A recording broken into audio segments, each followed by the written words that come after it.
এবার আসল যে নিয়ে আপনাকে বলি, I am very happy to announce that we are resuming our normal visa applications for tourist visas, which can be submitted from 28th 28th of June 2026. আবার আমি পড়ি that I am very happy to announce that we are resuming our normal visa operation application for tourist visa, which can be submitted from Sunday the 28th of June 2026.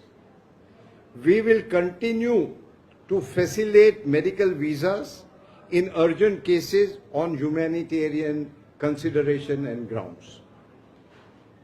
Visa application continues to be issued through the 5 visa center. Ekhuni it is from 5.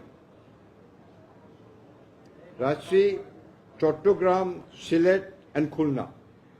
We will further scale up our operation on other cities gradually. We hope that this will further strengthen the people-to-people ties between our two sovereign nations. আমি দেখতেই পাচ্ছেন যে সোজা এসছি honourable প্রেসিডেন্টকে আমার যা credential আজকে ওনাকে দিলাম, গ্রহণ করলেন উনি। I am grateful to honourable president and the people of Bangladesh, যে আজকে আমি খুবই প্রাউড মনে করছি যে আজকে বাংলাদেশে আমি ইন্ডিয়ার হাই কমিশন হিসেবে আজ থেকে আমার কাজটা আরম্ভ হল।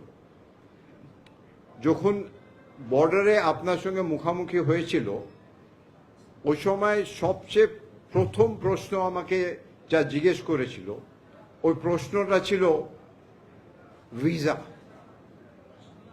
ভিসার কি হবে। ওই জিনিসটা আমার মাথায় ছিল, আর আবার মাথায় ঢুকলো যে ভিসা সবচেয়ে ইম্পর্টেন্ট, কেন মানুষের সমস্যা, আর ইম্পর্টেন্ট হচ্ছে মেডিকেল। তাই জন্য আজকে প্রথমে আমি পুরো ঘুরে দেখলাম, আর খুবই ভালো লাগলো যে অনেকদের সঙ্গে আমার একটা ডিসকাশন হলো, ওদের কি সমস্যা আছে। অনেক বাচ্চারাও এসেছিলেন। আমি খুবই খুশি যে ওদের সঙ্গে একটা ভালো একটা যাকে বলে ডিসকাশন হলো। ওরাও অনেক সাজেশন দিল। ওই সাজেশনটা আমি আমাদের অফিসারকে বললাম যে এটা ভালো সাজেশন। অনেক বাচ্চারা আসে, বাচ্চার জন্য একটা আলাদা ঘর দরকার,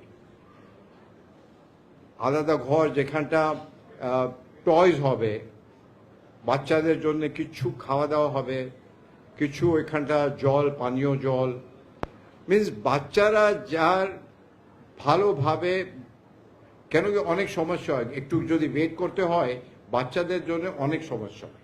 যেন ওই জিনিসটা আমি বললাম আমার অফিসার থেকে।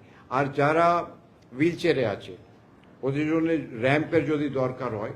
কিন্তু আমি মোটামুটি অনেক খুশি যে যা আমি ফ্যাসিলিটিটা দেখলাম, সত্যি আমাকে ভাল লাগলো। আমাদের অনেক ফ্যাসিলিটি যে প্রাইভেট সেক্টরে আছে কলকাতায়, ওই সবচেয়ে আমি ভাবলাম যে এখানটা খুবই ভালো, কিন্তু সব জিনিসে একটা ইমপ্রুভমেন্ট করাই যায়। তাহলে আজকে আমি যা বললাম যে নর্মাল ট্যুরিস্ট ভিসা,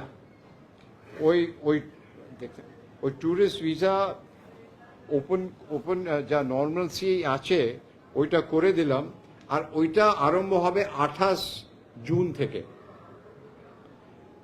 ওই নর্মাল ভিসা অপারেশন যাকে বলে for tourist visa, medical visa তো এমার্জেন্সিতে আগে সাবমিট হতো, ওইটা চলবে। এখনই 5 জায়গা আমি নামটা পড়ে দিলাম, 5 সেন্টারে হবে। কিন্তু আস্তে আস্তে আমি ওই সেন্টারগুলো যা আগে ছিল ওইটা বাড়াবো। আর এইটা আমি অনেক খুশি, এটা আমাদের জন্য ভালো, এখানটা মানুষের জন্য ভালো। এইটা একটা আমারও সবার পাওনা ছিল, আর আমার পক্ষেও এটা যে প্রথম জিনিসটা আমি যা করলাম অ্যাজ এ হাই কমিশনার, এর আগে তো আমি করতে পারতাম না। প্রথম জিনিসটা এটা করলাম, আমি অনেক খুশি। আর আশা করি যে এখানটা সাধারণ মানুষও খুশি হবেন। আর মাঝে মাঝে আমি এখানটা আসবো, ইন্সপেক্ট করব, লোকেদের সঙ্গে ওদের কথা শুনবো, ওদের যা সাজেশন হবে ওইটা শুনবো। আপনারা তো সাংবাদিক, আপনার যদি সাজেশন হয় আপনার সাজেশন আমি শুনবো। সব মিলে একটাই আছে, যা সুবিধে, কেন অনেক মেডিকেল পেশেন্ট আসে, ওদের সবচেয়ে ভালো সুবিধে কিভাবে আমরা করতে পারি। কেন কি যার বাড়িতে রুগী আছে ওরাই জানে যে কষ্ট কি হয়, সাধারণ মানুষ বুঝতে পারবে না। আমাদের সবাই মা বোন বাবা সবাই আছে, আমরা জানি যে রুগীর কি প্রবলেম হয়। তাহলে এইটা সব নিয়ে আবার দেখা হবে। প্রথমে আমি ক্ষমা চেয়ে নিলাম যে আজকে বেশি কথা বলবো না, আর একদিন আমরা সবাই বসবো, চর্চা হবে, আপনার প্রশ্ন থাকবে, আমি যা উত্তর দিতে পারবো উত্তর দেব। আপনারা সবাই ভালো, খাওয়া দাওয়া নিশ্চয় হয়নি, আপনারা সব ওয়েট করছিলেন। তাহলে ওরা চা খাওয়াচ্ছিল, আমি বললো না আগে এখানে যাব, আর একদিন আপনার সঙ্গে বসে আমি চা খাবো, কথা হবে। নমস্কার, ভালো থাকুন।